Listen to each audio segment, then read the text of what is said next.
Sri Lanka's economic crisis has led to the downfall of the government. The president and prime minister are set to resign. Protesters are on the streets of Colombo. This regime change was forced by poor economic management. In South Asia, another country grapples with economic turmoil, Pakistan.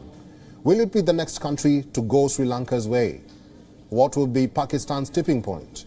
The South Asian nation has been seeking a $6 billion bailout package from the IMF. To be eligible for the bailout, Pakistan's government has taken unpopular measures such as cutting fuel subsidies. This has contributed to inflation. Consumer price inflation hit a 14-year high of 21.3% in June. It increased 6.3% from May's figures, the highest monthly increase in its history. Pakistan's inflation is caused by fuel and food. It imports both.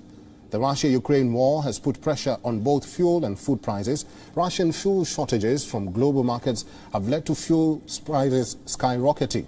And both Russia and Ukraine were exporters of wheat.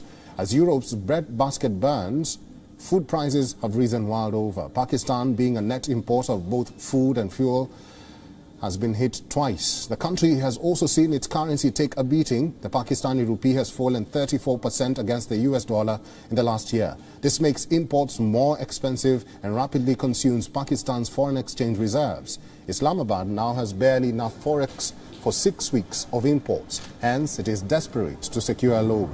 Besides the IMF, Pakistan seeks to borrow from its friends Saudi Arabia and China, but both countries are wary of lending to Islamabad. It already owes both nations billions of dollars and risks defaulting on the loans. If Pakistan fails to get a bailout, then they won't have money to import essential goods.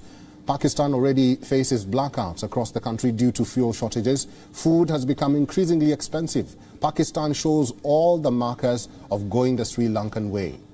The Shehbaz Sharif regime blames the previous government for the hardships.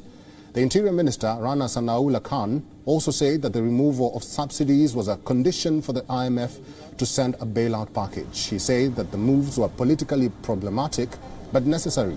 Public anger in Pakistan is rising. If Pakistan does go bankrupt, it is possible that the people will take to the streets. Pakistan's circumstances are similar to those of Sri Lanka. Thus, its government too could see a similar fate. WION is now available in your country. Download the app now and get all the news on the move.